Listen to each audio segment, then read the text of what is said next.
بسم الله الرحمن الرحيم الحمد لله رب العالمين وأفضل الصلاة وأتم التسليم على سيدنا ونبينا وحبيبنا محمد حبيب رب العالمين وعلى آله وأصحابه وأتباعه إلى يوم الدين اللهم فقهنا في الدين وعلمنا التأويل وألهمنا رشدنا يا رب العالمين. Alhamdulillah. Today we're going to look at a topic that is easily overlooked, neglected, maybe even sometimes considered almost outdated, yet it is important, it is significant, and it is very consequential. And that is the issue of gender interaction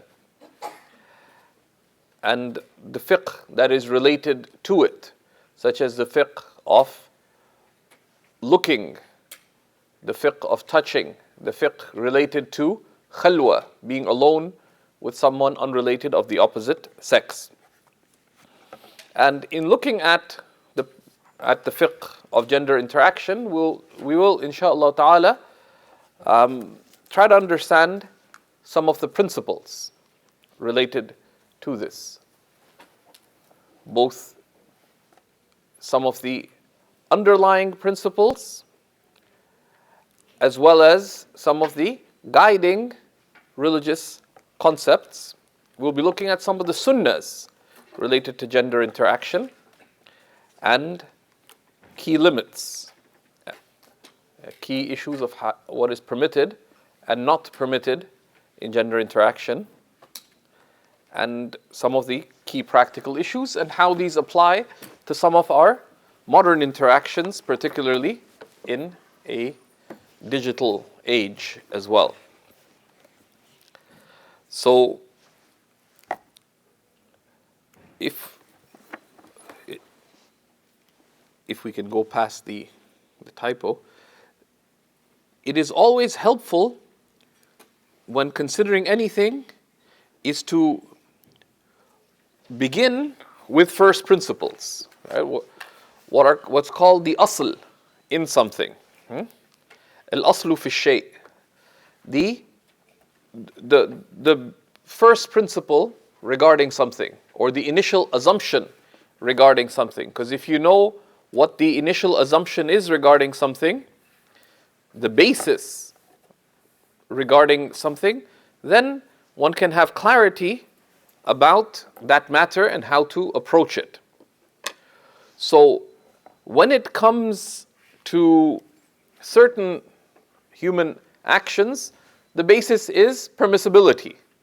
You go to the bakery, you want to choose which type of cream puff you want, they're all permissible, right? That's the basis. Unless something has some haram ingredient, right? So there's some things, food for example, the basis is permissibility, the impermissibility is the exception, right? When it comes to, for example, clothing, right? The basis of clothing that covers is permissibility. You want to wear a Mauritanian darra'a, or you want to wear a jubba, or you want to wear a tuxedo, or a shirwani, or whatever else, even a lungi, the basis is permissible, unless there be some prohibiting meaning in it, or some meaning of dislikedness. So this is very useful in terms of being able to make moral choices, to understand what is the basis in this, so that in some things you can be relaxed, right? But in other things you approach as that matter would entail. So for example, the basis of the wealth of others is prohibition. You cannot take the wealth of another, nor use the property of another without clear permission. That permission could be explicit or it could be implicit. So for example, if your friend invited you over. But you got there on time and they're expecting you to be half an hour late. So the food's not quite ready. So you're in the living room, they're finishing off food preparations. And you need to sneeze. And it may be messy. So, who does the tissue paper belong to? In the living room. The person who owns the house. Right? Your friend. Can you use a tissue paper? Of course. Why? Because that is implicit permission. The fact that they put out the tissue paper means that you have permission and it's customarily understood. You can take tissue paper. But then you look at it and say, wow, this tissue box looks exactly like, is the same design scheme as my office. Could you just put it in your tote bag and take it with you? No, because there's no permission to do that. So this idea of permission is important when it comes to the wealth of others, right? That you're not allowed to take the wealth of another, nor use the wealth of another, except with clear permission, explicit permission, or clear implicit permission. And there's practical matters related to that, right? And this is one of the principles. And it's interesting with respect to food. And we talked about food recently. When you're eating someone's food,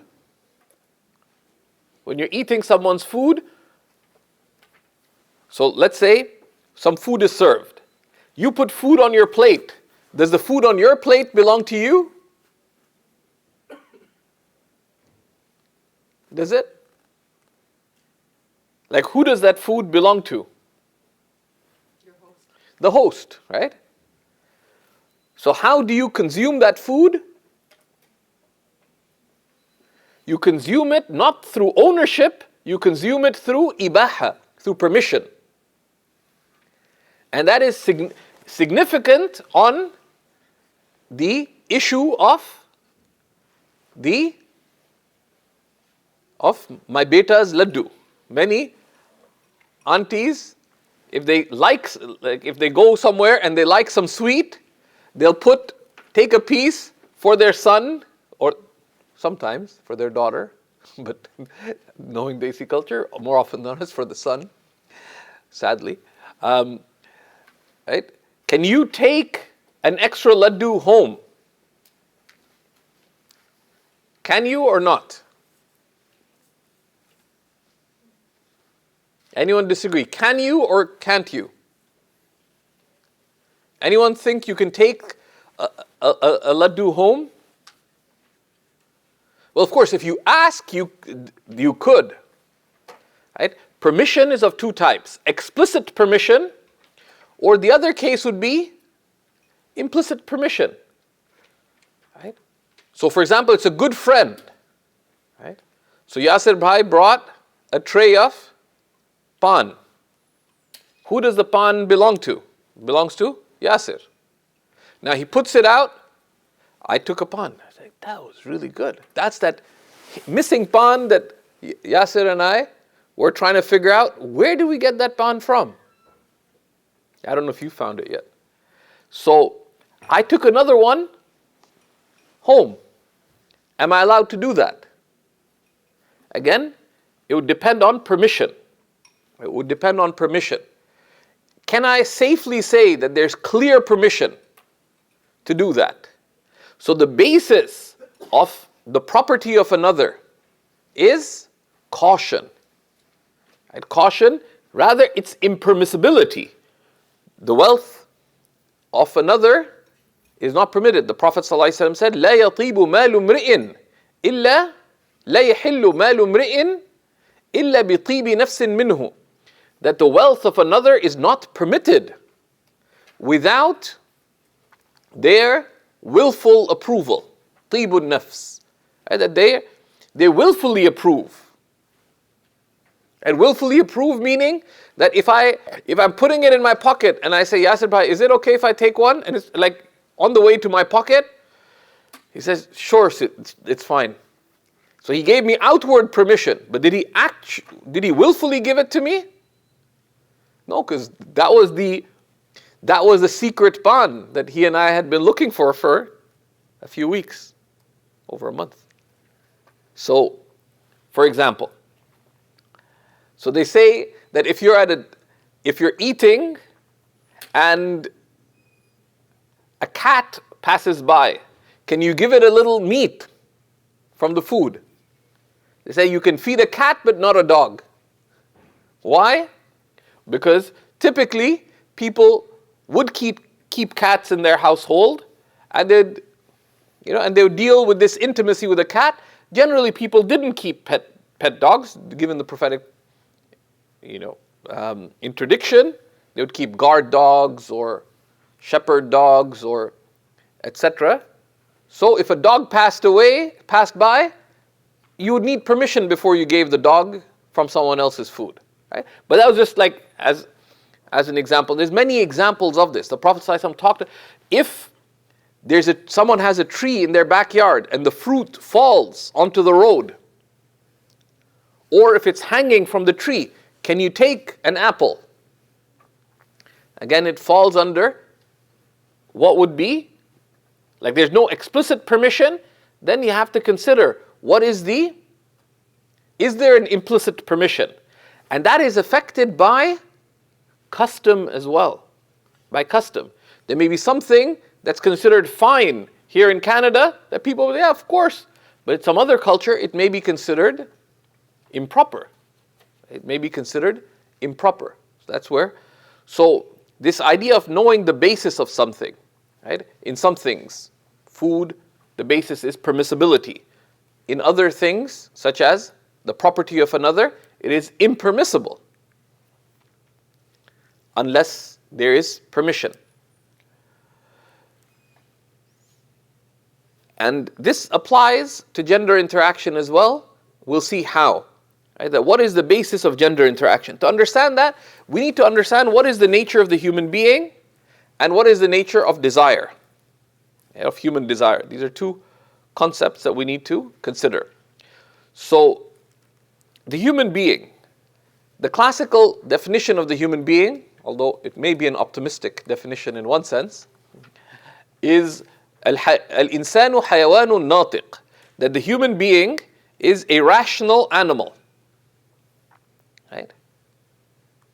So the human being has two aspects. There's the distinguishing quality of the human, which is that they're aqil. They have the capacity to reason. Right? They have an intellect. Right? That is, they say, at the general level, asasul karama al-insaniya, the basis of the divine honoring of the human, that Allah has granted them an intellect, the capacity to reason, the capacity to make choices. So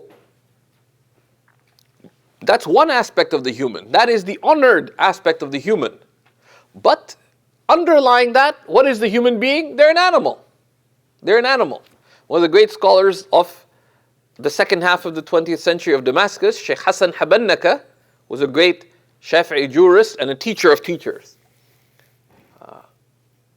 Most of the Shafi'i scholars, the last generation, Shaykh al-Buti and Shaykh Mustafa al-Turkmani and others were students of his. Shaykh Mustafa al-Bugha, Shaykh Mustafa al-Khin. He used to tell people that if he heard that someone had insulted someone, say, if you're going to insult someone, then you could incur two sins or one. Right? Because if you call someone a dog or a pig or a donkey, you'll incur two sins. The sin of insulting them and the sin of lying. Because they're not a dog, they're not a pig, they're not a donkey. He said, if you only want to incur one sin, just call them an animal. Because while you will have insulted them, but you've spoken the truth. Right? So at the very least, you minimize the harm and perhaps the merit of speaking the truth could save you a little bit. Of course, his point was, like, think before you speak, right? So the human being has these two aspects, right? The capacity to reason and the reality of our animal nature. We're animals. The capacity to reason is a capacity to make choices, right? How? On the basis of consideration, right? So reason is the capacity to make conscious choices. And reason, the intellect is a tool of discernment. It's to make choices on the basis of consideration. Consideration of what? Of benefit and harm, advantage and disadvantage, right and wrong. Right? Consideration of context, consideration of consequence. Right? So that is reason. And matured reason is called wisdom, right? Which is the capacity to make, is the understanding that someone possesses to make beneficial choices given context and consequence. So this is what dishonors the human being, right? And then, but underlying that is we're an animal. And an animal, the hayawaniya, the animalness, is one's driven by basic desires. Right? What are these basic desires? They're the desire, they're basically two underlying motives. Survival and procreation. And that's what the basic desire. So you need to survive, so you need food and drink, and you need shelter. Right? You need clothing to shield you from the elements. So there's survival, animals have survival and instincts and procreation instincts. That's the basic. These are desires that relate to the very, how will you remain alive? You need food and drink. You need shelter. You need protection. Right? And there's a deeply rooted desire for procreation. Why? Because that's how you survive. That's how you have a next generation. That's how you create a pack, right? A family. And that family helps you survive now and to survive intergenerationally. And these desires are strong. They're innate. Right? They're innate. But what distinguishes humans from animals is that we have, beyond our innate desires, we have this capacity, this subtle reality that is undeniable, which is the human intellect and the capacity to make choices. And while other animals are in a state of balance by their natures, the human being is not a balanced creature by themselves, right? We have to have choices that grant us the right balance. That right balance that is istiqamah, that is uprightness. Right? What is uprightness? Istiqamah, which is a test for the human being. Ihdina as-sirat al-mustaqim. Guide us to the path of uprightness. Because the human being is not created with just left, that there's some kind of natural order to the human being. No. The human being is given to being dhaloom, as Allah subhanahu wa ta'ala, and jahul, to act, if left unchecked to their desires, is left to transgressing bounds and acting in ignorant ways, right? If left to their animal spirit. So that's where the intellect is what must govern human conduct. Unchecked, right? Unchecked human desires destroy humanity. And not just humanity, destroy creation. ظهر الفساد في البر والبحر بما كسبت أيدي الناس. Allah subhanahu wa ta'ala tells us about the human being. Corruption has manifest on land and in the seas by what the hands of humans have wrought. Right? And that is the animal nature of humans unchecked. The human being is a destructive animal unless restrained by reason. Right? Unless restrained by reason. And this is a reality that all people, all civilizations realized. Right? And something that should scare us is, the Greeks and others feared the mob, right? Because when suddenly people rise up, that's why revolutions always go wrong, almost always.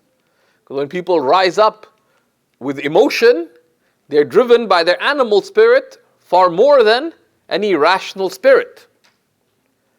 And the basis is that even if the impulse may have been good,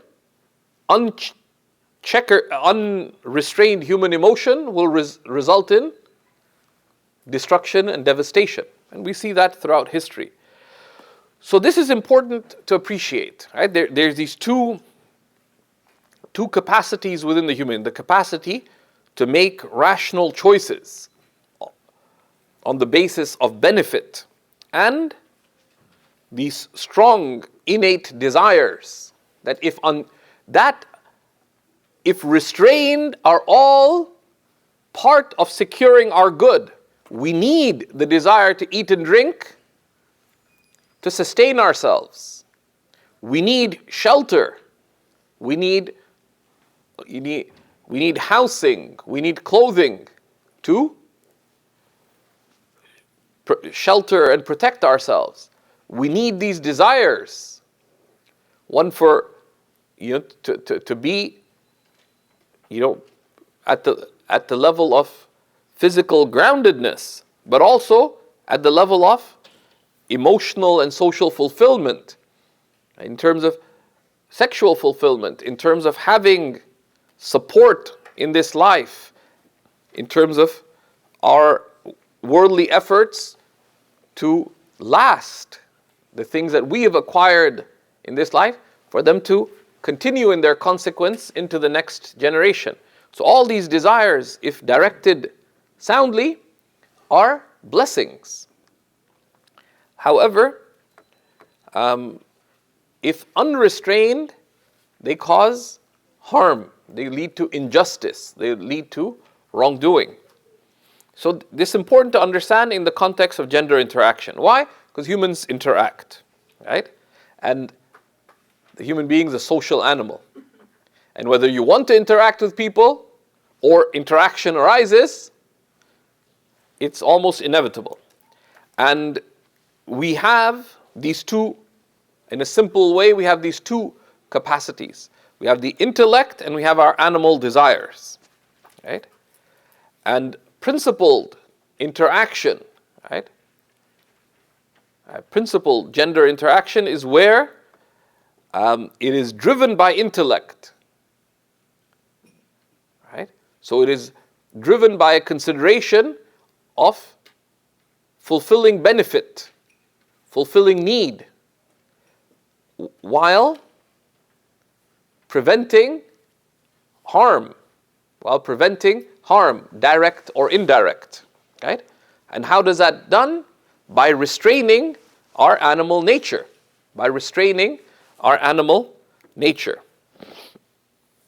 So, and that really relates to an underlying principle of the shariah, of divine guidance, right?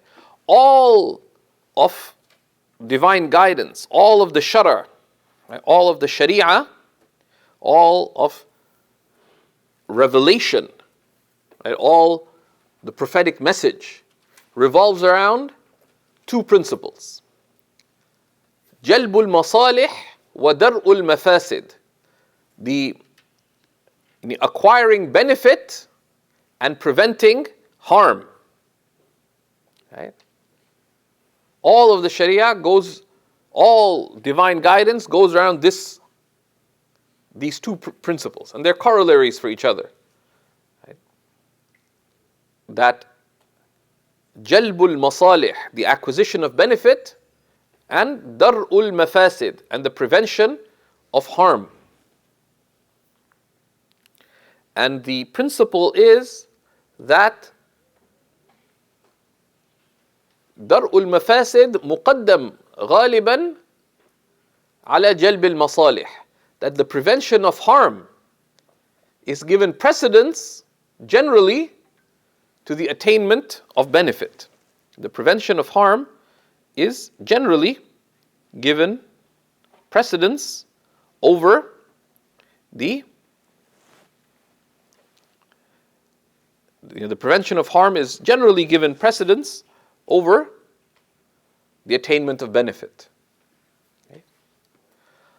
And you see many, many examples of that. In one of the hadith in the 40 Nawawi, the Prophet ﷺ said, مَا نَهَيْتُكُمْ عَنْهُ فَاجْتَنِبُوهُ.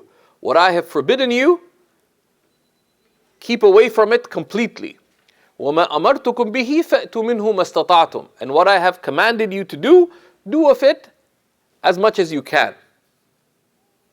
Right? And there's many other examples like that.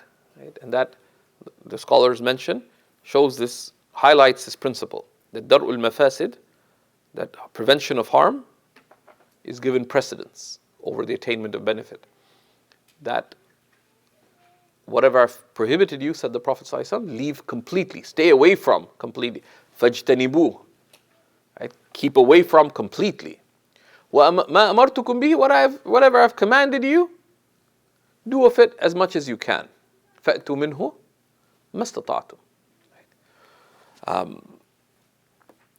And that also because part of the short-sightedness of the human being is that we tend to overestimate benefit and underestimate harm. It'll be fine. So we underestimate harm, but benefit, because we're needy, say, it'll be huge. No, it's probably the other.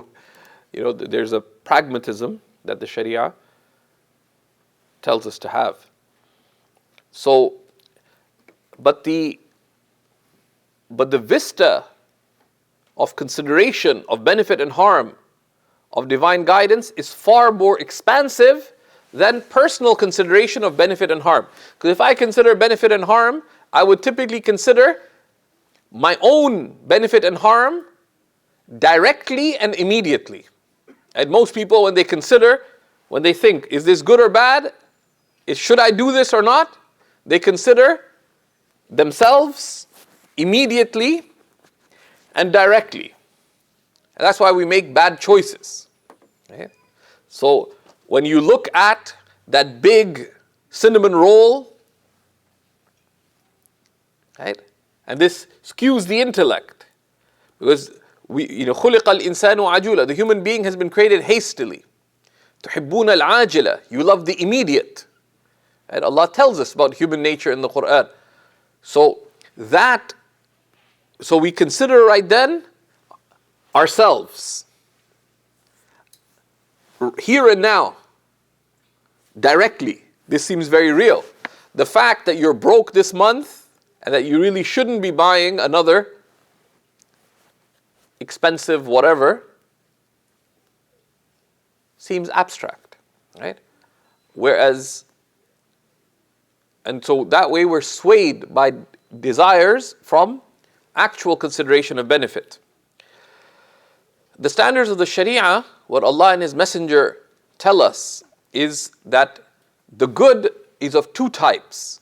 There's the good of this life and there's the good of the next. the good is also of two types, in that the believer considers, we said, رَبَّنَا آتِنَا فِي الدُّنْيَا حَسَنَةً وَفِي الْآخِرَةِ حَسَنَةً. O Lord, grant us good in this life and good in the next. Surah Al-Baqarah, verse 200 or 201. There's multiple numberings of some surahs, including Surah Al-Baqarah. Because the verses are revealed, but the numbering of the verses is ijtihad. But there's broad consensus. There's some surahs where there's more than one numbering.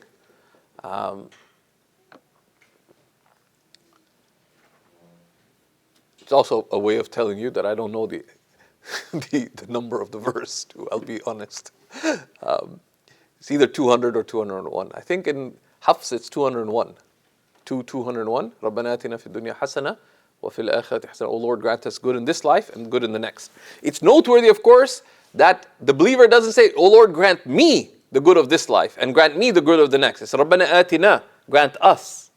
Because you consider the good of this life and you consider the good of the next. You consider it for yourself as an individual, but you also consider collective good, individually and collectively. Or potentially, you consider the good for yourself and the other, and for all those morally responsible. So you could consider the good at three levels. Because there are relations. I'm dealing with my friend, so I consider my good and his. But then we also consider the broader collective good. Right? So there's the good of this life and the next. Individually, relationally, collectively. But then there's also considering the short term and the long term. Right? Al-ajil wal-ajil. The immediate and the long term.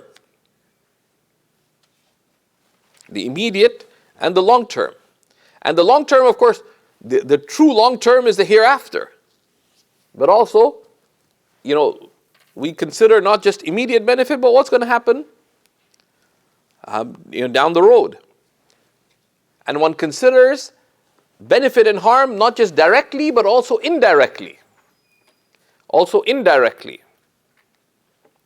So a simple way of breaking it down is that we consider the good in this life and the next, directly and indirectly, and also, so that's where, how, and for whom. For yourself and for others. So you could logically break this down into, and if you think about it, for yourself, any others, and for all creation, that's at three levels. So it'll be 2 by 2 by 3, which is at least 12 possibilities. Like if you broke it down into a logical mapping of the possibilities, a lot of possibilities. Right? That's a big framework of consideration. Right? That one considers the good of this life and the next. And of course, one would give precedence to the good of the next over the good of this life. For myself and for others.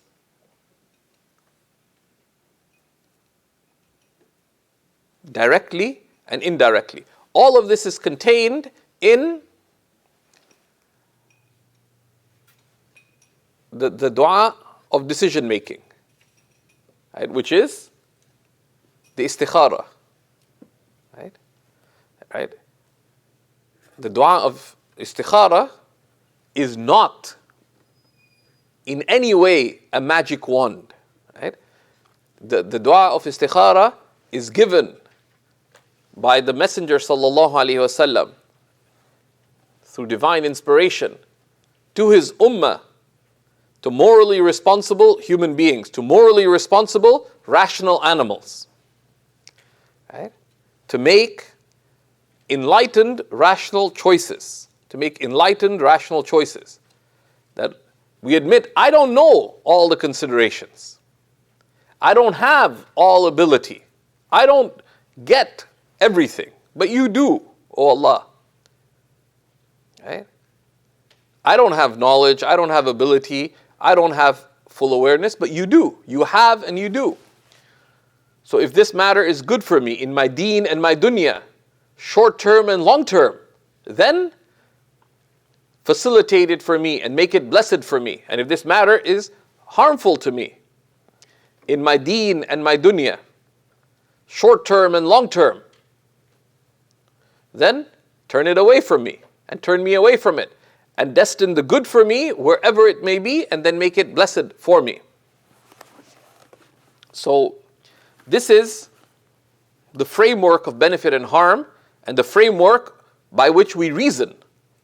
By which we reason. Right? And that's important when it comes to consideration of why there are limits to gender interaction, because gender interaction relates to one of the deep animal desires that we have. And these desires are recognized, they're a blessing from Allah insofar as without these desires we wouldn't survive. If you had no desire to eat whatsoever, most people would just die. Right? They just die. Unless someone reminded them, whatever. They had no desire to eat, no desire to drink, they just die. It's a blessing. Because without it you wouldn't be alive. Right? And it's also a means to gratitude. Without it, this is an obvious way of gratitude. So Allah subhanahu wa ta'ala, but, if we had to figure things out ourselves, if you consider the framework of considerations, right, you have to consider the good of this life and the next, direct, indirect, short term, long term, for you in relations with others, the obvious and the unobvious, right? In the thing itself and its consequences. You could multiply the possibilities. It's easy to break it down into 24 or 48 possibilities that you'd have to consider. Like if you had a sophisticated decision-making framework, you could break it down, all the things we mentioned, you could break it down further. Oh my God, how do I decide? And in all of them, you don't really know. How do you know what's going to happen from that? Okay. If you consider marriage, for example, which so many people are always either thinking about or regretting, right? So many of us, when we had friends getting married, they're like, that's such an ideal couple. And they had the most amazingly terrible marriage. But it ended up being great, at least for one of the two parties, because of the disaster was very good for them. And we don't know what's ultimately good for us. So that's stifling, which is why there's the istikhara is such a mercy, the dua of istikhara is such a mercy, why consulting is such mercy, but also why we have divine guidance, that we don't know what is of ultimate interest to us. We're short-sighted. The human being we are existentially myopic, right? We are necessarily short-sighted, which is why the divine guidance, prophetic teachings have been called nur. They're light. They make things clear. They give clarity. So Allah subhanahu wa ta'ala tells us in the Quran with respect to our relationships, وَلَا تَقْرَبُوا الزِّنَا, do not even go near zina. إِنَّهُ كَانَ فَاحِشَةً, it is truly a shameful deed. وَسَاءَ سَبِيلًا, and a truly harmful way. Okay? Truly harmful way. So in this, there is a prohibition of zina itself, which is any sexual relations between two parties outside the context of recognized marriage. Right? That's what zina is. So zina itself is sexual intercourse between two individuals who are not married in a recognized marriage. Right? So zina itself is prohibited. There's also the prohibition of any of the precursors of zina outside of marriage. So any looking, touching, kissing, etc., between a man and a woman, right? Any of the things that lead normally to zina are also prohibited, right? To the extent that they are of the direct precursors of zina. So actual sexual contact, actual sexual talk, actual looking of a sexual nature, because all of these are direct precursors of zina. All of them, the Prophet ﷺ referred to as zina, because it's the lesser zina. So there's the zina of the hand by touching, the zina of the eyes by looking, the zina of speech by sexual or suggestive talk, the zina of the ears by hearing such talk, right, or such song.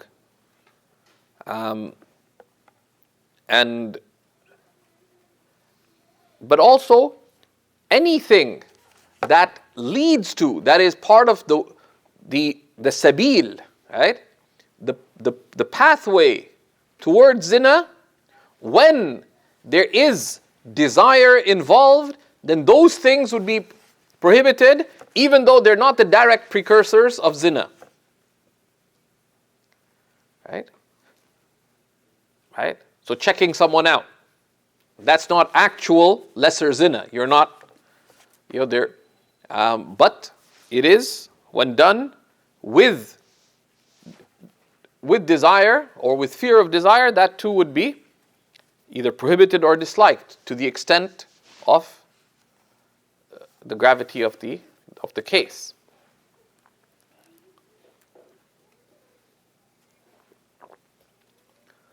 And why is this? Because of the grave harm, right? And this is where Allah subhanahu wa ta'ala tells us, أَلَا يَعْلَمُ مَنْ خَلَقَ. Does the one who created you not know? Does the one who has created you not know that the shariah has come, as Allah subhanahu wa ta'ala tells us, addressing the Prophet sallallahu alaihi wasallam, وَمَا أَرْسَلْنَاكَ إِلَّا رَحْمَةً. We have not sent you except as mercy to all creation. The Messenger sallallahu alaihi wasallam and his message have been sent as mercy. What is mercy? It's concern for good. Right? Concern for good. The preservation of good and benefit and the prevention of harm. Right? Of harm in all its manifestations. So this is this is really a governing consideration, and it's in this light that the rulings related to zina and the like apply. Of course, we're going to skip the obvious, but just to state it, that zina is prohibited. It is a major sin. We're kind of skipped that because that's so obvious but it does deserve mention, right? It does deserve mention that zina is a major sin. It's min al-kaba'ir. The Prophet ﷺ referred to it as a kabira, as a major sin, because of, and why is something sinful? Right? Things are sinful because of their harm. Things are sinful because of their harm. And the harm follows that framework. Right?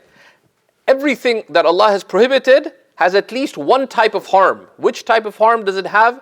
For sure, if you don't get what's the harm in something, there's one harm it has for sure. What is it? The harm of the afterlife. For sure. You don't understand, why is this prohibited? Right? And there's some rulings where the scholars would say that we cannot discern the benefit or harm in this ruling. So these are we cannot rationally discern the benefit or harm in this, and rather this is considered to be a devotional ruling. I mean, it's called a hukum ta'abbudi, right? A hukum ta'abbudi. It is a devotional ruling. We do it, we obey out of slavehood to Allah subhanahu wa ta'ala. We obey out of slavehood to Allah subhanahu wa ta'ala. An example of that is the prohibition of pork. Are they clear, undeniable statistics that pork causes death? No. Right? No. That pork is like alcohol, like alcohol, the prohibition of it is ma'qulul ma'na. It's rationally discernible. If you look at what alcohol does, you can see why the prohibition is. Right? But the prohibition is based not merely on reason, it's based on the divine command, but we can discern the benefit and harm of that clearly. The worldly benefit or harm. There's other things like the prohibition of pork. It's ta'abbudi. We can't discern the rational reason behind it clearly. Some people say different things, but those are speculative wisdoms.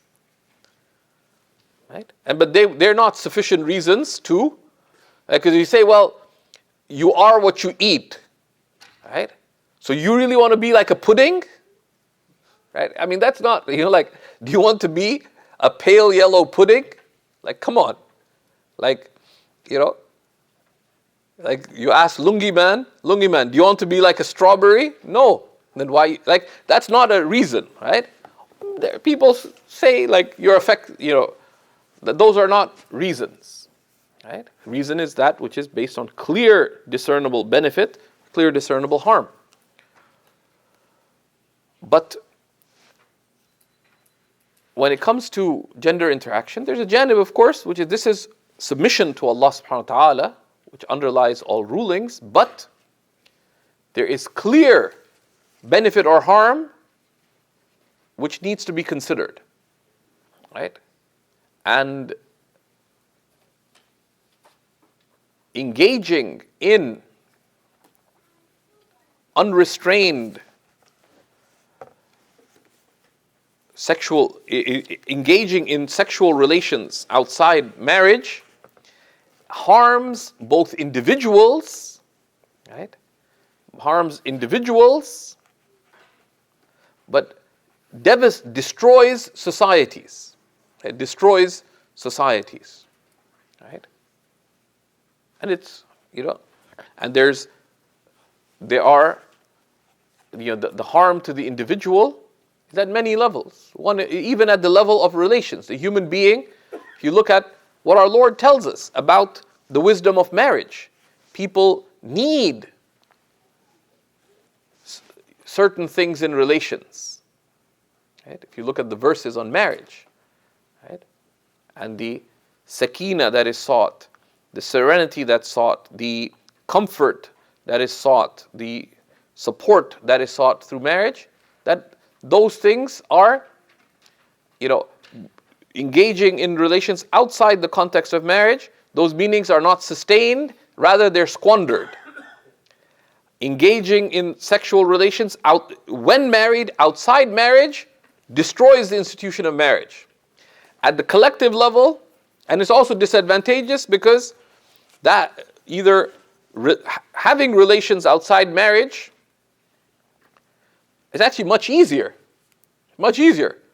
You go, you fulfill your desire, and get on with life. It's much easier. And modern technology has made it that much easier. That why would you go through marriage if all you need to do is download an app and whatever? Right?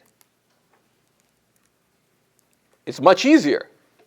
Right? The human cost, the immediate human cost of a non-marital relationship is much lower than the immediate human cost of marriage. But the short-sighted human being, unguided by revelation, would invariably choose zina over marriage.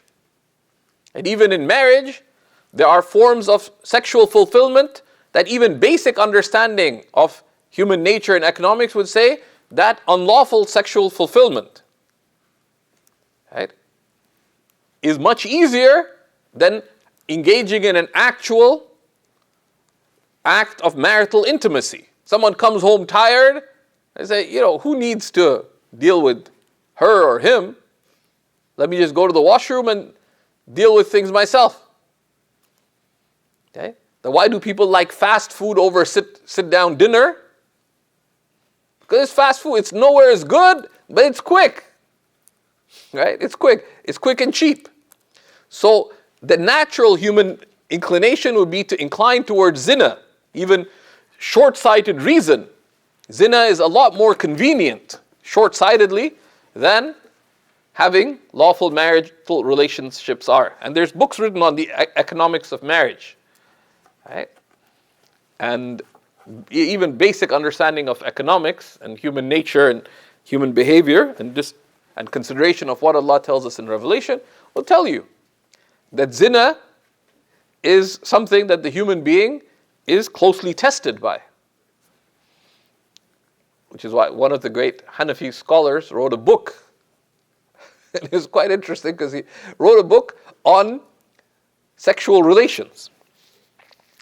And many scholars wrote about that, and there's books in English talking about this, gathering some of these things. I said one of the reasons I've written this is because most couples don't have a clue what to do, particularly religious couples, and I felt it an incumbent obligation to do this because otherwise people pursue the unlawful with people who are corrupt because they find it more fulfilling. That's part of the short-sightedness of the human being. Which is why a good friend of mine, Mufti Muhammad ibn Adam, consulted me. We're friends. He was thinking of writing a book on it. I suggested a much more dramatic title to him than what he ultimately chose, which is Sexual Relations in Islam. Because there's a book, a Jewish book that I'd heard about. So I suggested that he choose a topic, the title Halal Sex. I thought it would sell a lot more, but he said, no, that's not appropriate. I said, I was just pulling your leg, Mufti Sahib. So, and he ended up writing it, because we talked about it before. He sent me 15 copies. There's a conference at Cooper's Mosque where his Canadian distributor was there. I went, gave my one talk, and I was heading back home. He said, oh, these are from Mufti Sahib. So I took the 15 copies, and I'm holding them, and people are walking into the masjid, giving me this really dirty look. What's wrong? Like, why is everyone staring? I'm talking to the bookseller. Then finally, when I get to the car, I realized that I was standing with 15 copies of this book with the spine facing outside. It's called Sexual Relations in Islam. I have 15 copies of the book. I'm standing there at the entrance of the masjid with them. And people are entering not just for the conference, but to pray Asr. I had to get somewhere else for Asr. Anyways, so this is an important aspect. It causes individuals harm, right? People who get caught up in zina and in what you can call zina-like activities, ZLAs, right? Looking, sexual looking, sexual talks, listening to these things. All these affect their ability to be in a healthy marriage. And marriages have a civilizational impact. For a long time, the fear that people have was of a global population explosion. Now we're in a state where the vast majority of countries in the world are either in a state where the birth rates are not at a level of sustainability, or they're headed there. They're quickly headed to having less than the number of children that would sustain their population. And one of the main reasons is, the challenges to people getting married or to them remaining married in healthy marriages. So that is a grave civilizational consequence. And it also, of course, has spiritual consequences. Because given the other harms, Allah has connected spiritual well-being spiritual wellness and spiritual struggles with states of human wellness and human struggle. So someone who's an oppressor, say, well, I oppress during the day, I want to be a pious servant of Allah at night, to pray tahajjud and stuff, right? The two are related. If you are a wrongdoer by day, you may pray at night, perhaps. But will you have presence of heart with Allah, etc., that's genuine? No. Right? Because Allah tells us who are the elect servants of God, right? Who are the righteous servants of God? Those who stay within the limits of God. Right? So this is a little bit of the background consequence. There are individual harms to a person that affect their worldly fulfillment. You are also harming others, right? That by being in a marriage, for example, and be engaged in unlawful sexual activity, either outside of the marriage or just through personal fulfillment, you're harming your spouse, your husband or your wife. It also has societal implications, right? It has societal implications. That which harms the family harms human societies, harms humanity. Right? It's very, very serious. So it's in that context that Allah subhanahu wa ta'ala has given us principles related to gender interaction. We can summarize them in 5 governing principles. The first is that the basis of gender interaction is caution, is ihtiyat, is caution. Right? It's not prohibition. It's not prohibited to interact with someone of the opposite sex. Right? So if they walk down the corridor, you don't have to run away. Although we'd misunderstood it, second year university, a bunch of us got much more serious about deen. We're like, you got to be careful about gender interaction. So we're like, we didn't know what to do. We didn't even know who to ask. We were a bit confused.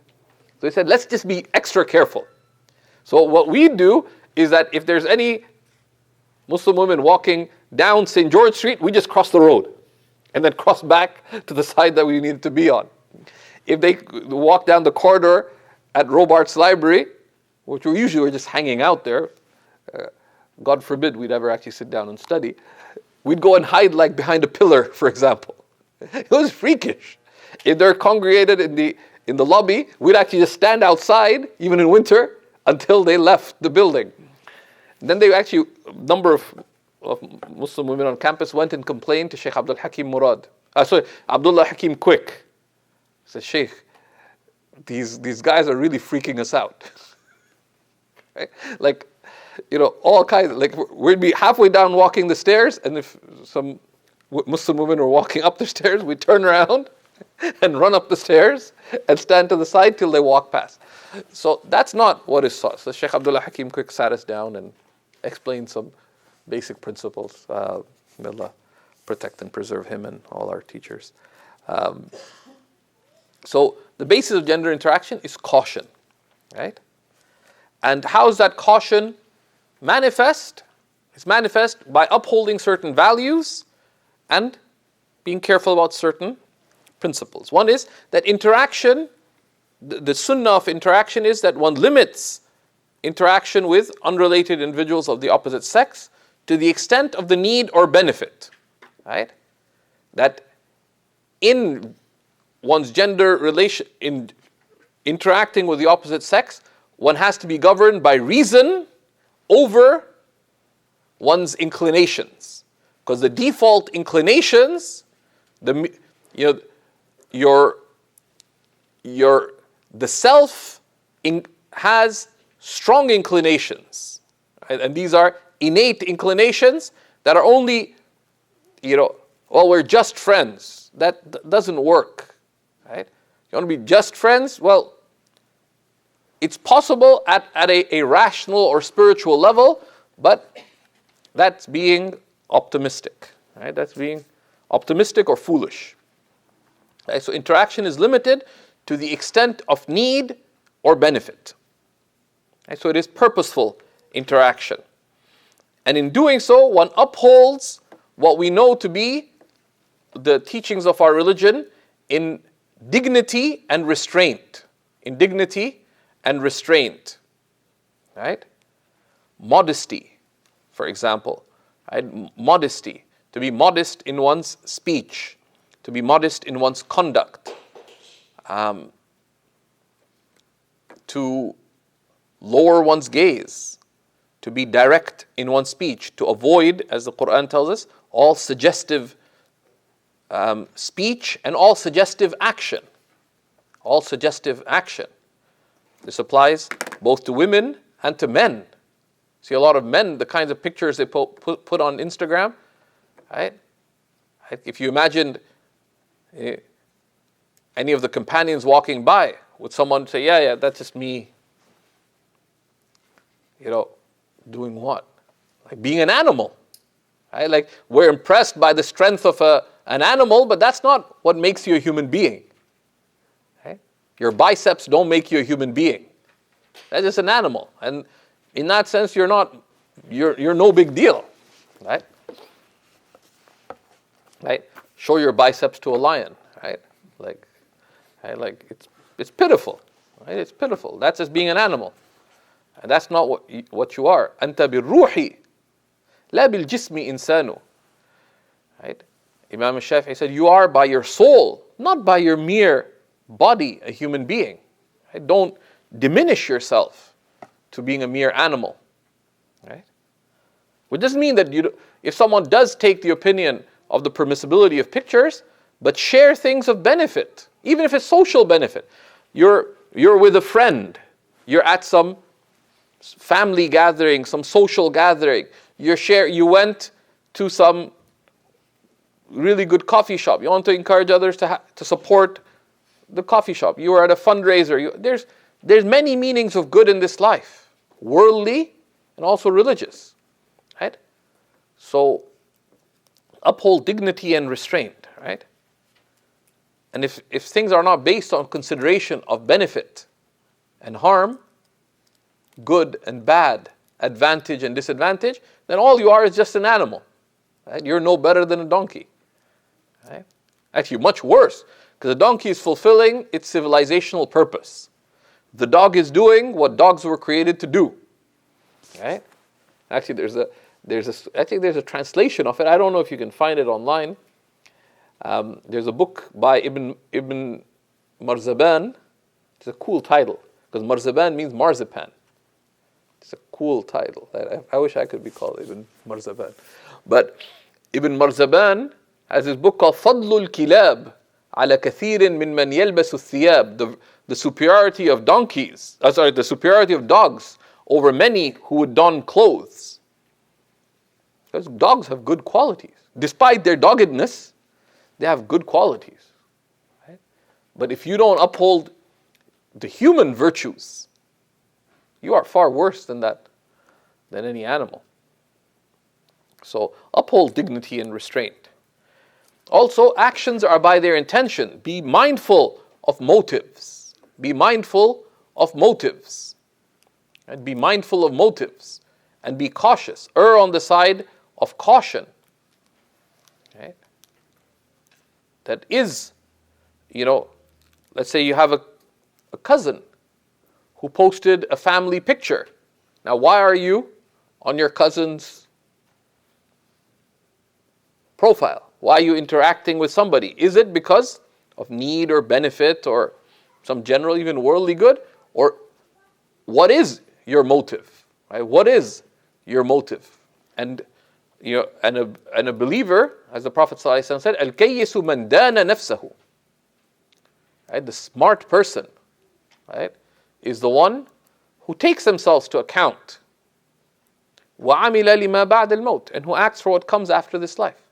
And you could have dignified, upright motives in such interaction, but don't kid yourself. Right? Don't kid yourself. And anything where there's likely harm, just one finger got burnt. No, right? Like, you wouldn't allow physical harm, so why would you accept spiritual harm? Right? Because you can live without your finger, but you can't live without your heart. Like, you can't spiritually live without your heart. And there are sunnahs related to gender interaction, which you uphold. Right? So these are 5 broad principles. One of the divine instructions related to gender interaction is lowering one's gaze. Right? Lowering one's gaze. Right? قُلْ لِلْمُؤْمِنِينَ يَغُضُّوا مِنْ أَبْصَارِهِمْ وَيَحْفَظُوا فُرُوجَهُمْ. Tell believing men, and it refers to believing men here because the next verse, this is the 24th surah, verse 30, we know that here mu'mineen is referring to believing men, because the next verse gives us the same instructions to believing women. Right? Tell believing men to lower their gaze. And it's noteworthy that the divine command related to lowering the gaze and guarding chastity begins with men, then is addressed to women. Verses 30 and then verse 31 of Surah An-Nur, the 24th surah. That is pure for them. ذَلِكَ أَزْكَى لَهُمْ. That is pure for them. Surely Allah is aware of all that they do. Right? Much can be said about this verse, and we will inshallah this week share tafsir of these verses of Surah An-Nur from Ma'arif al-Quran. You will send the PDF, the English translation. We'll send that this week. It's worth reading. That, and also some of the hadiths of the Prophet ﷺ from Riyadh al-Salihin on this neglected sunnah, on some of the sunnahs related to gender interaction. Here, it's noteworthy that we have commands in the Quran that are general. Right? They just command us to do something. But one of the ways of emphasis is when Allah subhanahu wa ta'ala tells the Prophet ﷺ to tell us. It's a qul, say. This is لِمَزِيدٍ مِنَ الْإِهْتِمَامِ. This is for greater concern. And the verses that mention qul, right, say, have generally a higher degree of concern, because these are matters that are particularly important or particularly consequential, especially when they're connected to something we are to do or something we are to refrain from. So that's number one. Then it gives us 2 guiding principles, right? يَغُضُّوا مِنْ أَبْصَارِهِمْ. To lower your gaze and to guard your chastity. يَحْفَظُوا فُرُوجَهُمْ. To guard, literally guard their private parts. Which means to guard their sexual desires.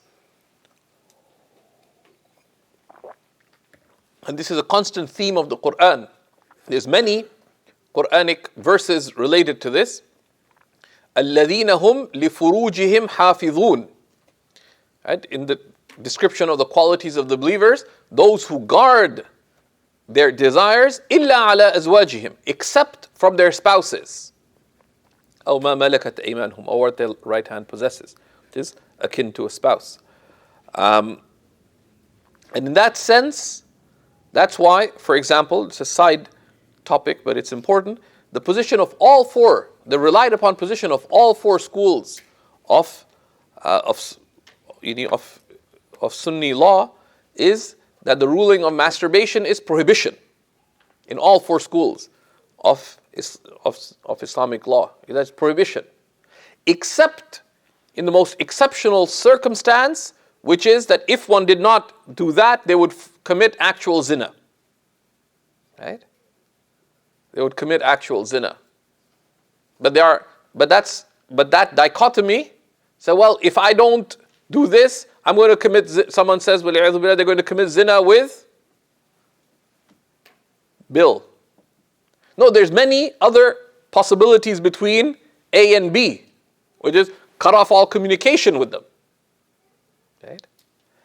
When I was in Jordan, this person started dropping it to my house at 9 p.m. It's a bit of a scary person because he He'd just gotten out of prison in one of the Western countries. He's a bit of a gangster. I actually once asked him, did he kill anybody? He said, don't ask me these questions. But he's trying to be good, but he was struggling. So he'd drop by my home, 9 o'clock, 10 o'clock, every night. Welcome. After a while, it's like, said, Shaykh Faraz, I'll just sit in your living room, but you gotta let me in. I said, sure. So what's going on? He said, if I don't come to your house, you don't know where I'm gonna go and what I'm gonna do.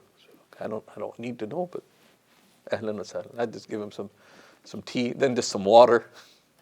After I'll stop pouring it for him, I just left the stuff there. I'd go inside and work.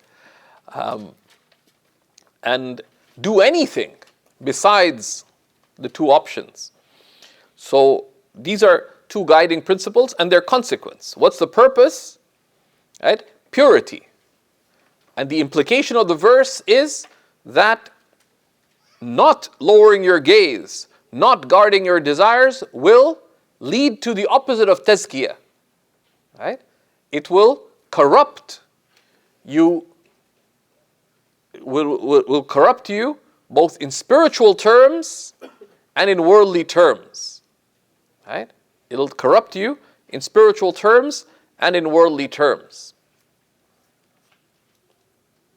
It also tells us that this is also a test of consciousness of Allah, that truly Allah knows of what you do. Allah has made this a test.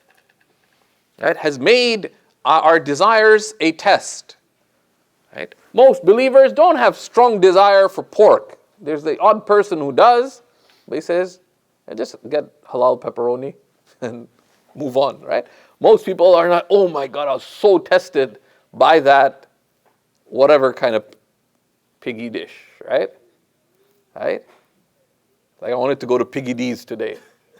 So just go to Affy's instead, right? Like, okay, I'll survive, right? Most believers, right? Even most people who are not practicing, it's not a big temptation, right? But this is a temptation that is, it's a major test, and Allah is aware of what you do. This is a test of, do I care more about Allah or do I care more about my immediate desires? Right? So, and that's why our desires are a blessing from Allah subhanahu wa ta'ala. قَدْ أَفْلَحَ مَنْ زَكَّاهَا. Successful is the one who purifies it, the human self. From Surah Al-Duha, Surah Al-Shams, right? After the longest series of oaths in the Quran, وَنَفْسٍ وَمَا سَوَاهَا, and the human self and how He has fashioned it. فَأَلْهَمَهَا فُجُورَهَا وَتَقْوَاهَا, inspiring it to its vice, its fujur, and its virtue. Right? قَدْ أَفْلَحَ مَنْ زَكَّاهَا. Successful is the one who purifies it. And the biggest test of your desires are the sexual desires. So in that sense, if someone is tempted, thank Allah subhanahu wa ta'ala. Why? Because this is a test, like this is a means to success. Right? لولا ميادين النفوس لما تحقق سير السائرين. Were it not for the battlegrounds of the self, says Ibn Ata'illah in his Hikam, the spiritual journey of those seeking Allah would not be realized. That's why the Prophet ﷺ said, whoever can guarantee that which is between their two lips and between their two legs, I guarantee for them paradise. أضمن له الجنة. أضمن له الجنة. It's a condition and consequence. Whoever can guarantee what is between their two jaws or two lips, in between, whoever can restrain their speech and can restrain their sexual desires, the Prophet ﷺ said, I guarantee for them paradise. And he is a shafi'ul mushaffa. He is the intercessor whose intercession is accepted. Right? So this is, this is the guiding principle. And then of course the next verse talks about the same command for women plus the command for women above and beyond that there are extra there is extra guidance for women with respect to their particular dress, right? To their particular dress. But it's also, of course, that the moral responsibility for men is personal, right?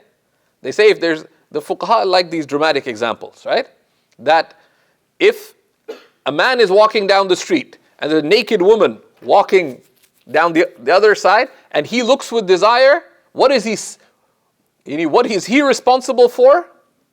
He's responsible for his sinful moral choice of looking with desire. You're not responsible for the other person at the individual level. I mean, there's societal responsibility to avoid those situations arising, but you're not morally responsible for the other person, right? You're not morally responsible for the other person, right? And we know that, for example, from the hadith of the 7 who will be under the shade of the divine throne, right? Of the person who is called into intimacy by a woman of beauty and status, right? But they refrain out of awe, out of fear of Allah subhanahu wa ta'ala, right?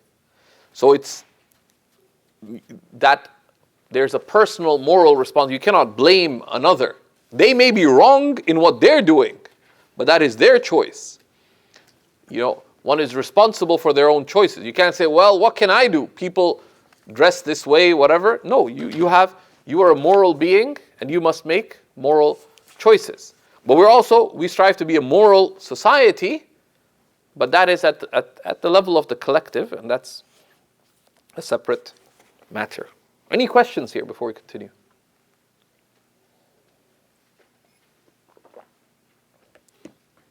Now, all of this begins with a look.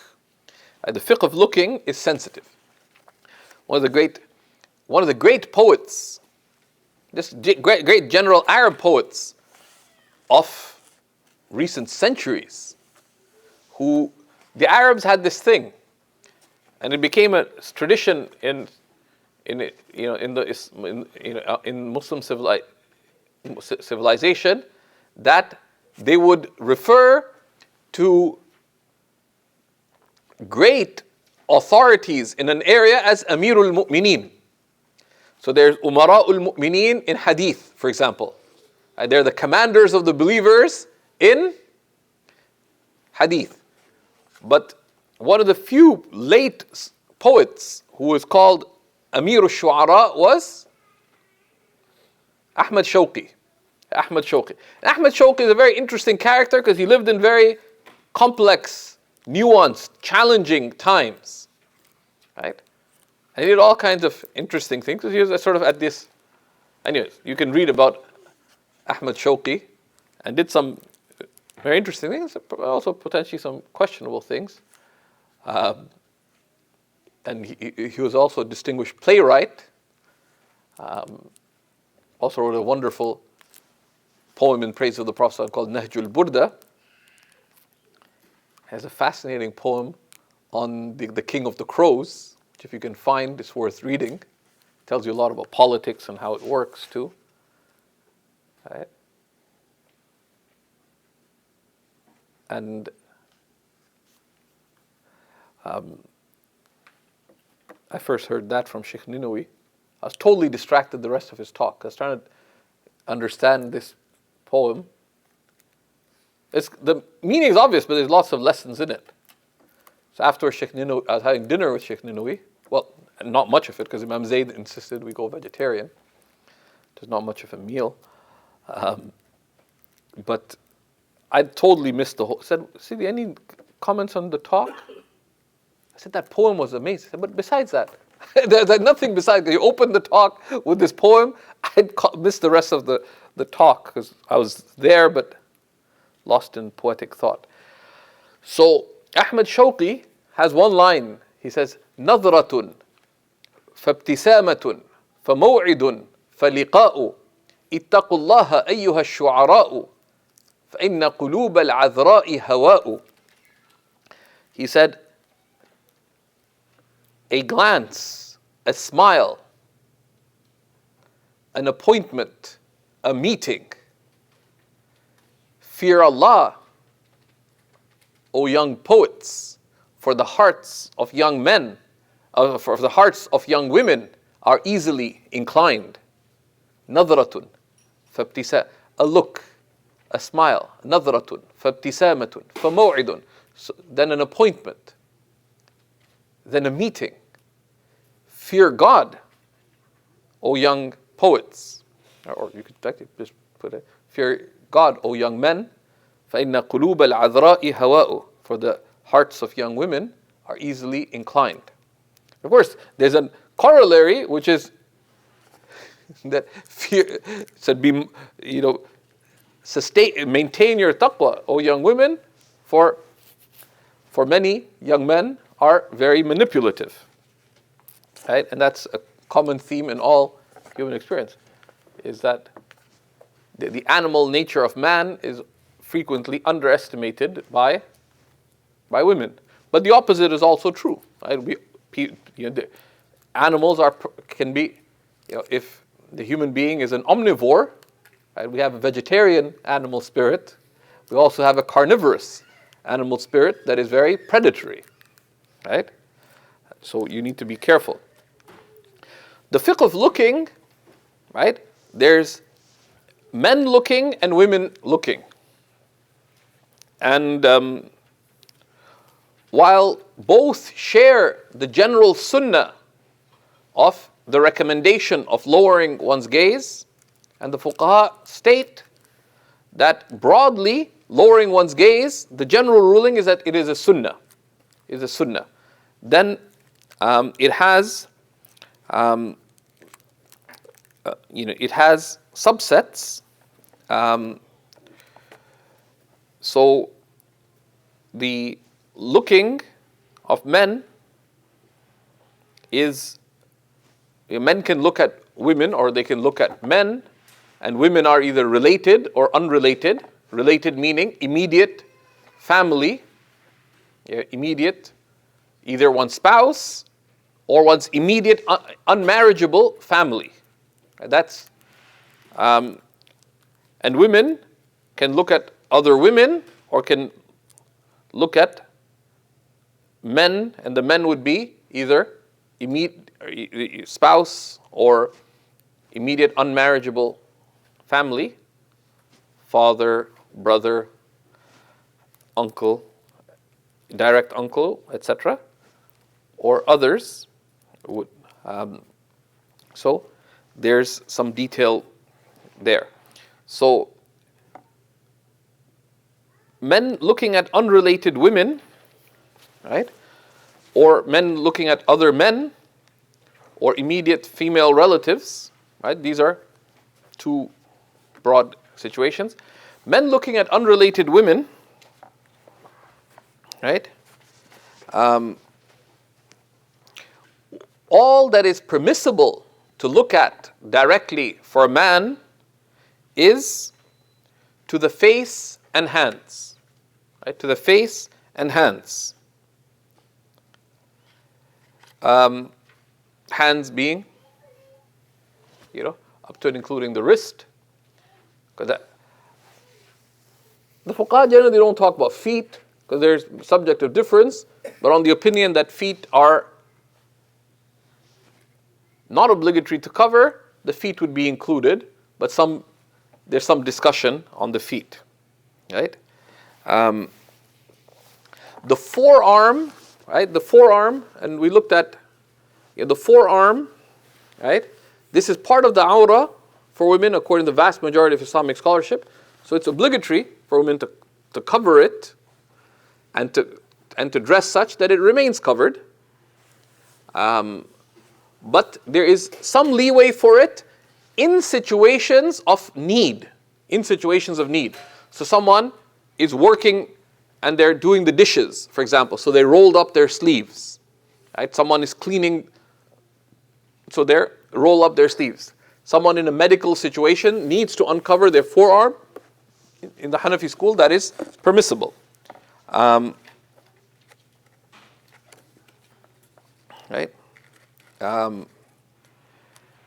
Or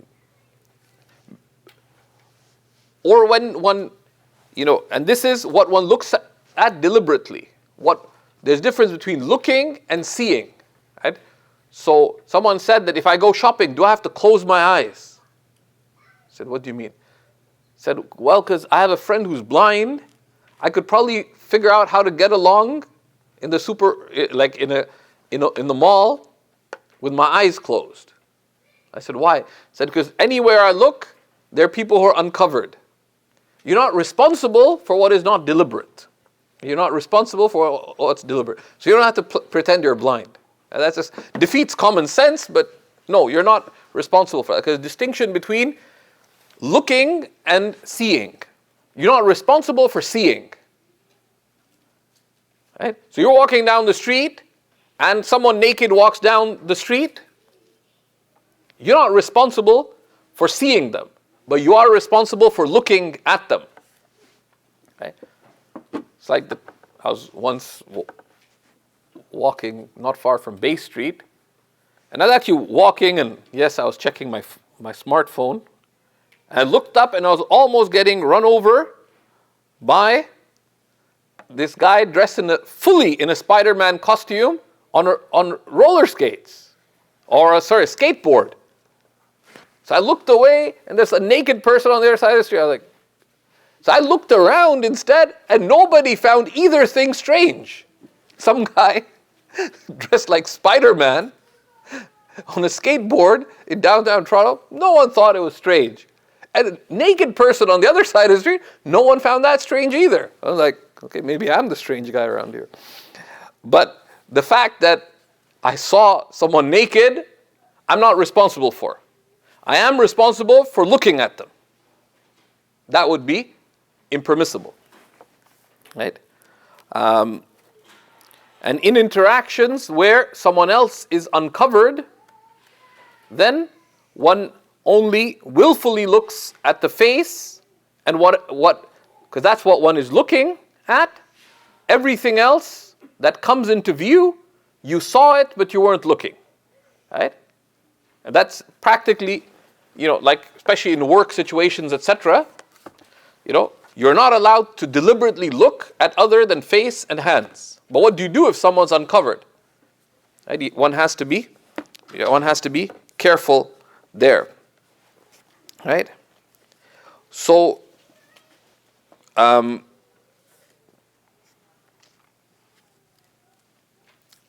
particular caution, of course, is so in general.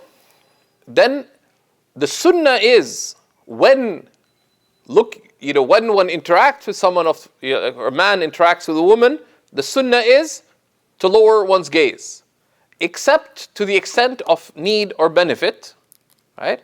In which case one is permitted to look without desire. Need would be, for example, for business or education or other needed social dealing, right? To the extent of the need and the benefit in there, right? But with restraint, right? With restraint. And we'll look at some of the governing considerations there. Particular restraint is required with the young women of the opposite sex, and the same thing, as we'll see, applies for women. Particular caution is required with those who are younger of the opposite sex, for obvious reasons. And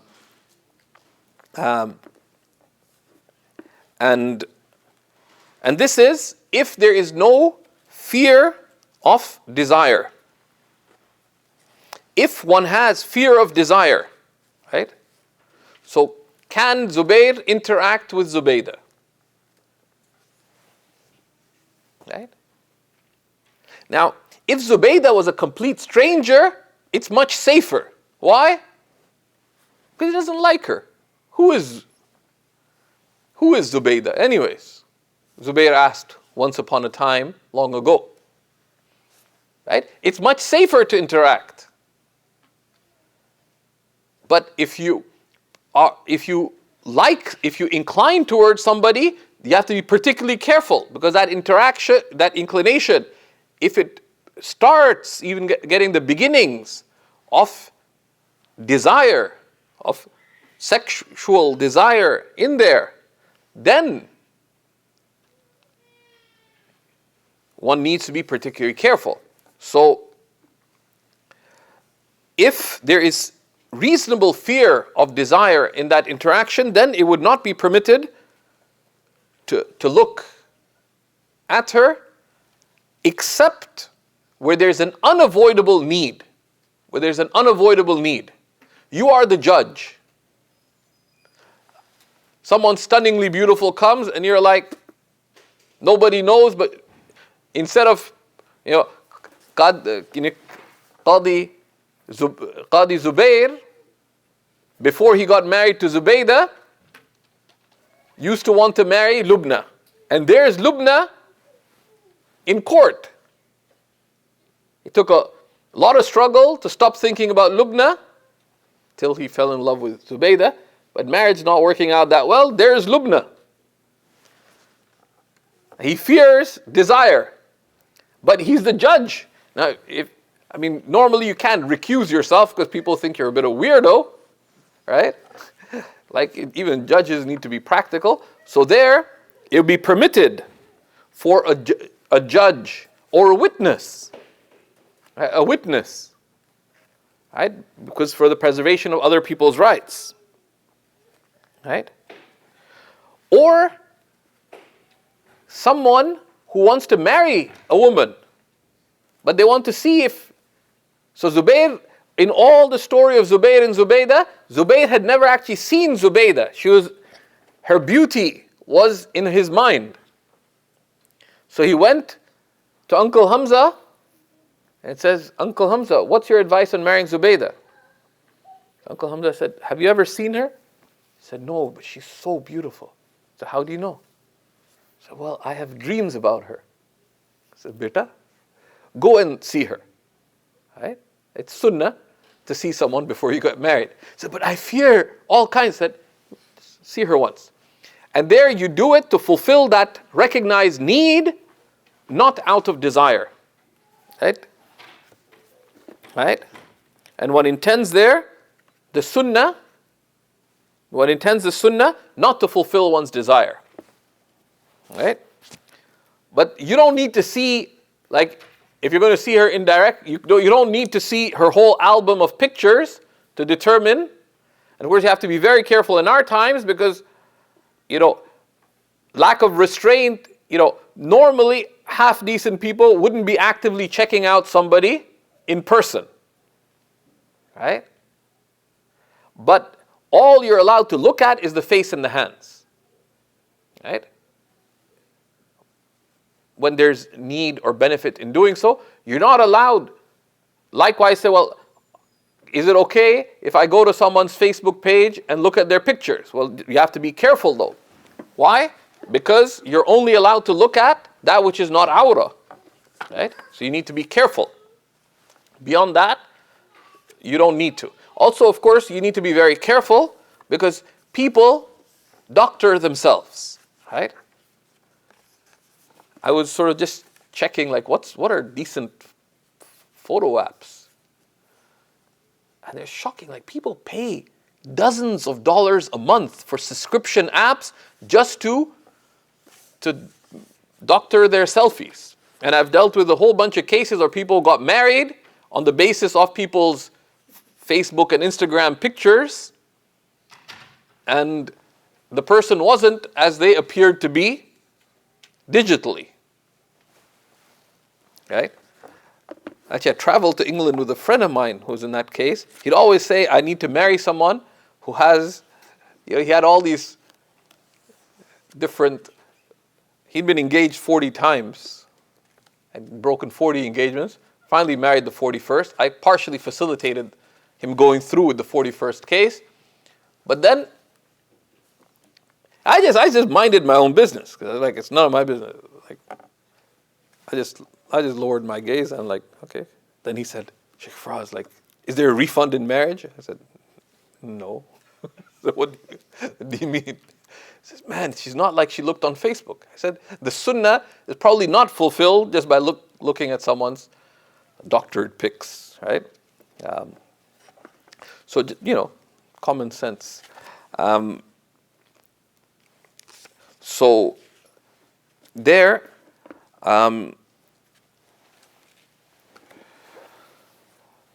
particularly with the young, someone who's young, the command of lowering one's gaze is more emphasized, right? It is more a stronger sunnah, right?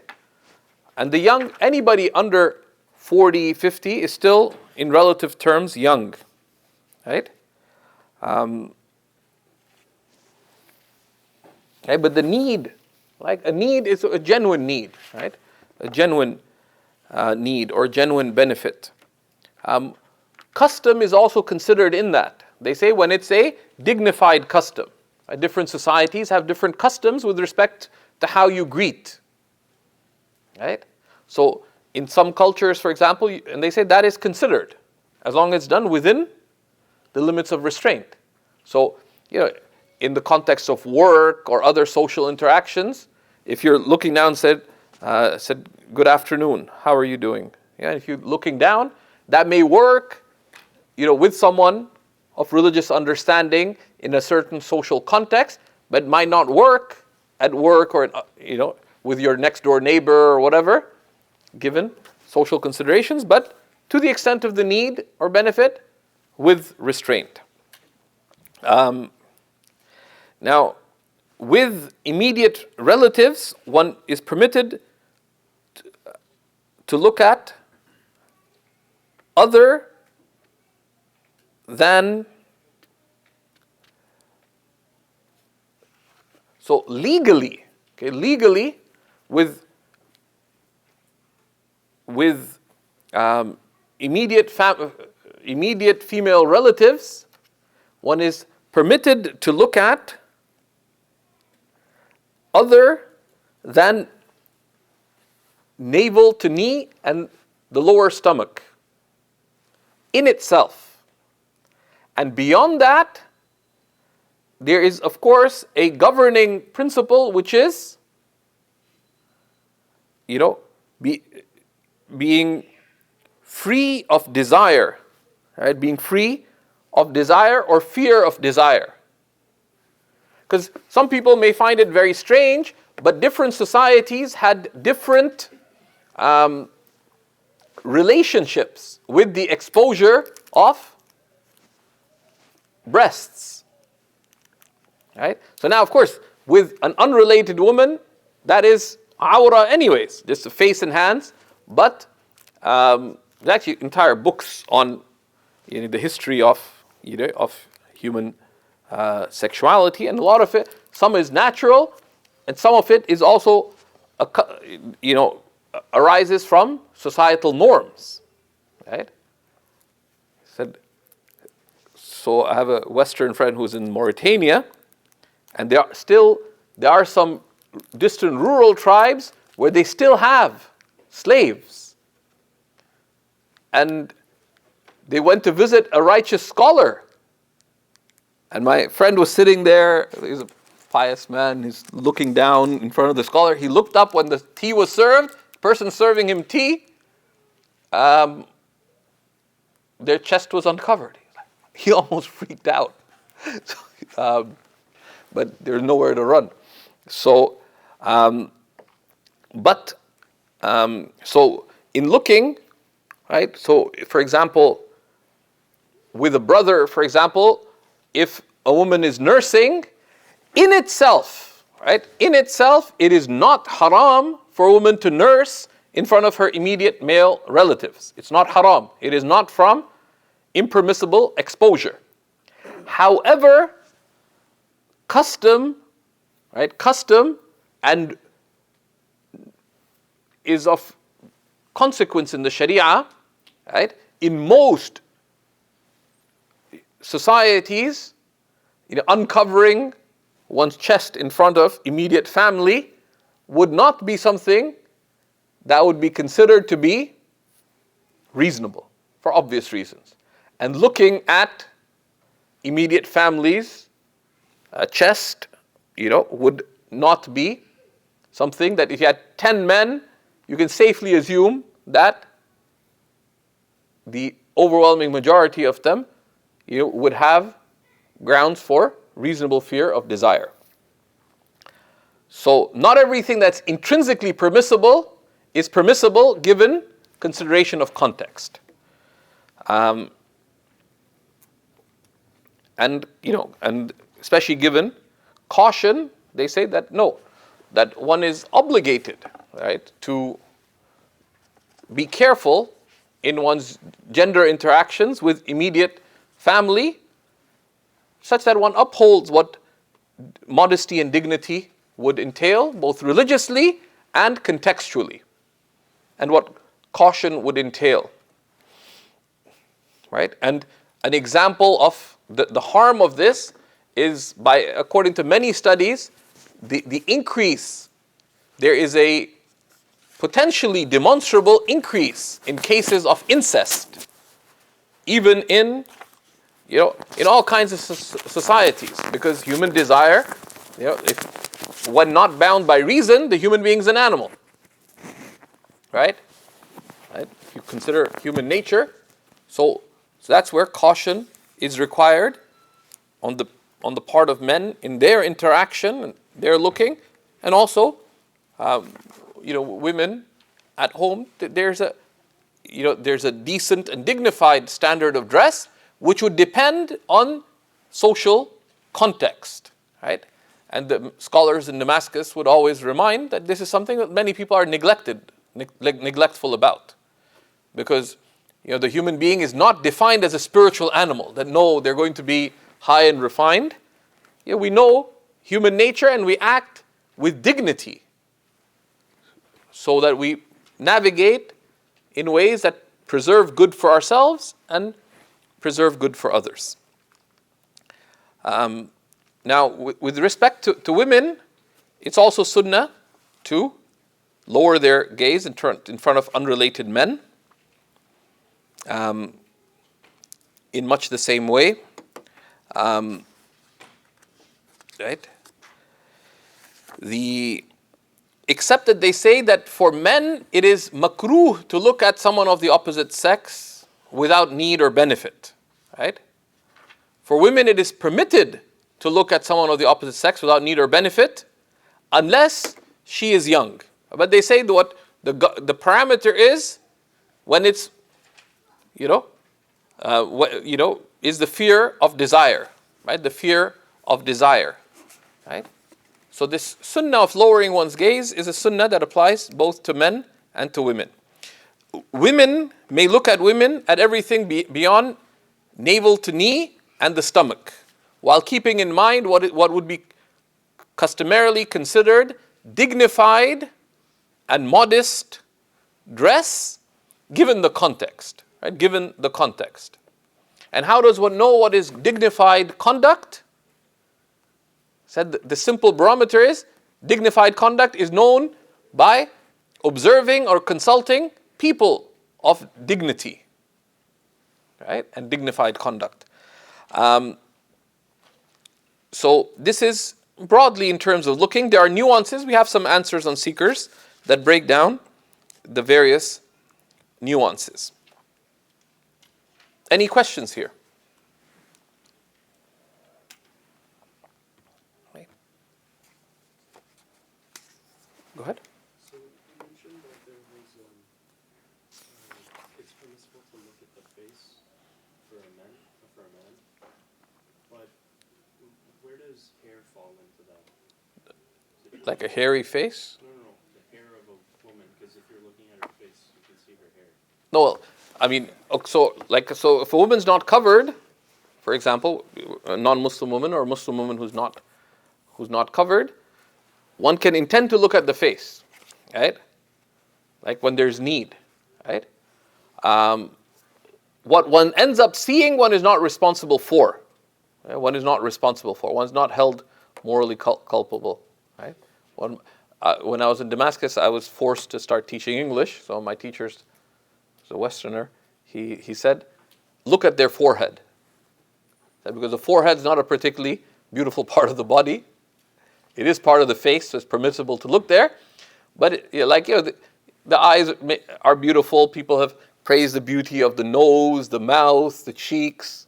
The foreheads, as parts of the body go, on the whole, rather dull, right? So it's quite useful advice. Totally randomly one day, Sheikh Hamza Yusuf told me, said when he teaches a class, he said, you might notice that I frequently don't have my glasses on. So he said he does two things. One, he would teach without his glasses on, so that way, it's the other thing is when you pan to the women's side, look over their heads, right? Because people said, in our context, people assume, they consciously or unconsciously expect that you will look, but you're not interested in looking at anyone individual. Just pan over their heads, so they won't realize what you're doing. And then he totally changed the topic, and then walked away. I was like, where did that come from? Anyways, so that is in terms of direct, in terms of looking, physical contact with someone of the opposite sex who's not immediate, is not one's spouse or immediate family, is prohibited. Right? Is prohibited. And that includes shaking hands. Right? Because shaking hands is just derivative of the ruling of physical contact with someone of the opposite sex. Just as you can't poke their cheeks, you can't shake hands. And this is actually the ruling of all four schools, again, of mainstream Sunni Islam. There are modern fatwas to the contrary, so you should not condemn people who do otherwise, but the legal basis for what they're saying is weak, right? Is weak. The Prophet, we have at least a dozen different situations where the Prophet ﷺ was offered to shake a woman's hand or women's hands, and he said, and he refused. It was the habit of the Arabs that when people came, they would shake the hands of the leader of a tribe, for example, or an elder. And when pledging allegiance, people, including women, would place their hands in the hands of the leader with whom they're pledging. So there's many occasions where this possibility arose, and the Prophet ﷺ said, "Inni la usafihu nisa." I do not shake hands with women. Once someone's hand came out from the women's side, from behind the barrier, and the Prophet ﷺ said, "Whose hand is that? For I do not shake hands with unrelated women." And of course, that his not doing it does not establish prohibition on its own, but from what we know also from the many other texts from the Quran in terms of gender interaction, and also from specific hadiths, which the fuqaha and the hadith scholars have broadly deemed to be sound, that for someone to grab a melting hot iron rod is less harmful for them than to come in contact with an unrelated person of the opposite sex. Now, some people say the touch there refers to sexual intercourse, and they say that is absurd because nobody thinks about sexual intercourse with a molten piece of metal. So saying that it refers to that another there refers to or mess, right? That touching there refers to intercourse is rather an adventure in textual interpretation. But it's a bit like I downloaded an ebook by a management expert. They try to tell a leadership story through a fantasy novel. It was a glorious waste of money to download the ebook. I won't mention the name except it has Hydra in the title. So this is, how does one avoid it? Straightforward. There's nothing difficult if you seek it through your Lord. Put your hand on your chest, smile. If you keep your distance, a handshake is not possible because you're just too far away. Just keep a certain distance. You smile. Take initiative in the conversation. Say, "Good afternoon. How are you doing? Good to finally see you. Would you like a cup of water? Let me why don't you take a seat? Again, because they take a seat, now you create this. Keep some kind of barrier between you, be on the other side of the table, whatever. Then you take initiative, have good character, smile, and you can get away with it. Strategically cough, which is very useful, because most people aren't too keen to shake hands with you. You just cough, and it's very hard to argue with a smile. It's very hard to argue with a smile. So there's many ways, right?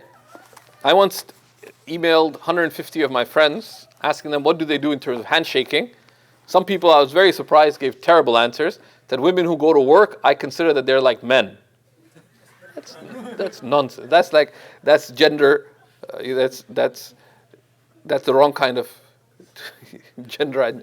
That's gender misidentification. The only exception is the very elderly, and the very elderly are people who they're not just old; they're very elderly. Right? They're very elderly. Such people, physical contact's not impermissible. These are people who are into their 70s, for example. Right? They're considered not just old; they're elderly. And khalwa is not impermissible with them either. Seclusion with them is not impermissible. So, just to wrap up, the last point, and it should be part whatever, seclusion. The Prophet ﷺ forbade an unrelated man and woman to be alone in a room together. Right? And he said if they do, then shaitan is the third party. And this is something, there's multiple hadiths on the prohibition of khalwa, of being alone with someone of the opposite sex, such that there's ijma', broadly, consensus on the prohibition of this. There are some conditions. When is it khalwa? Right? If you are alone with someone who is not your wife and not of your immediate family, not your sister or mother or aunt, in an enclosed physical space. So being in the same house, but you're in different rooms, is not khalwa. It's not khalwa. Right? It's often not a smart choice, but it's not khalwa. Without immediate likelihood of a third party seeing or hearing you. Right? So for example, if you have an office space, but there's a window and there's someone sitting in the next room and they can just see you, that's not khalwa. If someone's in your office, that's why sort of open concept spaces are useful, or you keep your door open and people can see and hear you, right? That would lift the ruling of khalwa. But caution is called for, right? Now, technically, talking to someone on the phone is not khalwa. Emailing someone is not khalwa. Messaging someone is not khalwa, because it's not in a physical space. However, the reason, so khalwa itself, even without desire and without fear of desire, has been made prohibited so that it does not result in any inappropriate interaction. So talking or communicating with someone by phone or by any digital means of communication, right, is not in itself khalwa. However, if it would result, even in the beginnings of any kind of interaction from which desire is reasonably feared, or for you, or where someone may be acting with ulterior motives, in that, they have suggestive talk, etc., it becomes personally obligatory for you to cut off that communication immediately. Right? Where you fear desire, switch it to a public space, to a public forum. Or he said, why don't we include so and so in that? Or tell them to talk to someone else. Most things can be dealt with other human beings or by other human beings. Or when someone is beginning to engage in suggestive talk, etc., right? Right? There's one sister, she was active in MSA. She was very active, so she'd have to interact with a lot of men, but she was brutal. Maybe it wasn't the ideal way of good character. If any Muslim man dared ask her, how are you doing? She said, do I know you? She said, no. She said, do we have a reason to interact? No. Assalamu alaikum. She'd scare the wits out of Muslim men. But that's not, there's tact and discretion is sunnah. Practically, when talking or communicating alone with somebody, avoid situations of harm, of potential harm. How? Interact on a public forum where there's other people involved, right? Avoid interacting at night. Avoid ongoing interactions, whether at length. Right? Oh, we were just discussing plans for 2019 for our project. At midnight, just the two of you, right? Keep it public, right? Stick to the need or benefit and not beyond, within the bounds of what is considered socially reasonable, right? Socially reasonable. So there's social courtesy, which is sunnah, right? There's a difference between social courtesy, right, and caring about another person. How are you, etc. How's the family? Many things that's dignified. That's wholesome interaction. But when it goes from that to just being unrestrained interaction, that's when there is harm. That's when there is harm. So practically, when it comes to gender interaction, there's 6 closing counsels that we can end today's lesson with. First is the basis of gender interaction is caution, right? But one should, one engages in it with, one's interaction should be reasoned and principled interaction rather than unrestrained interaction. So there's a positive gender interaction that we see very clearly in the sunnah of the Prophet sallallahu alaihi wasallam. Lower your gaze. Uphold modesty with excellence. Uphold good character, because good character is the sunnah with all people. Right? So one interacts with purpose, knowing what the need is, what the benefit is, while limiting. Right? Cultivate a consciousness of Allah if you are in situations of such interaction.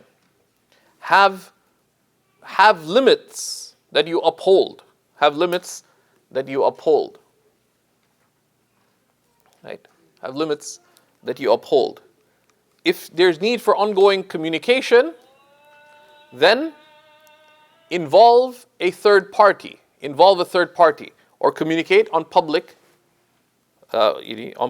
platforms.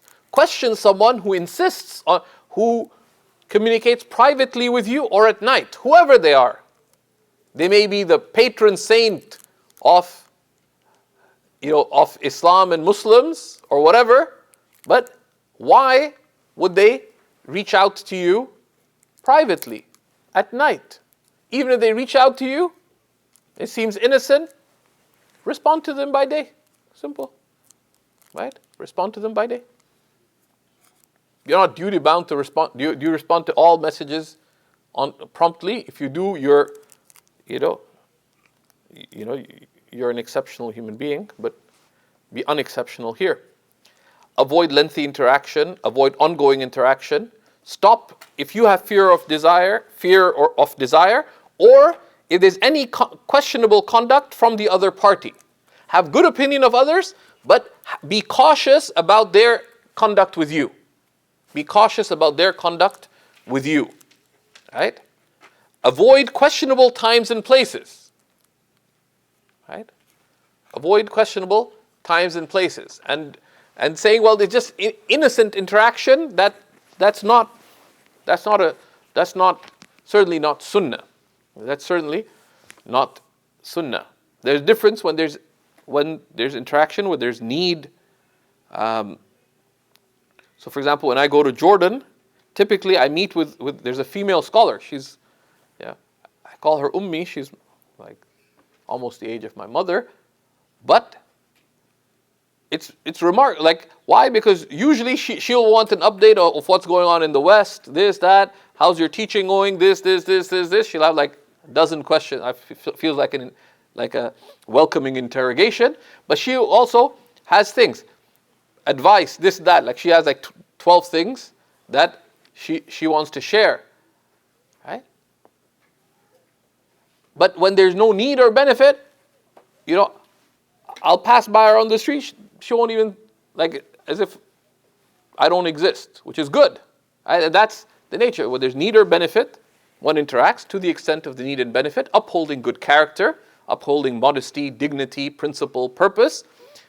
And then beyond that, one restrains. Right? Beyond that, one restrains.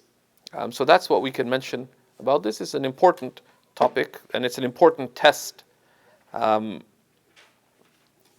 Allah subhanahu wa ta'ala alam. Any questions before we pause?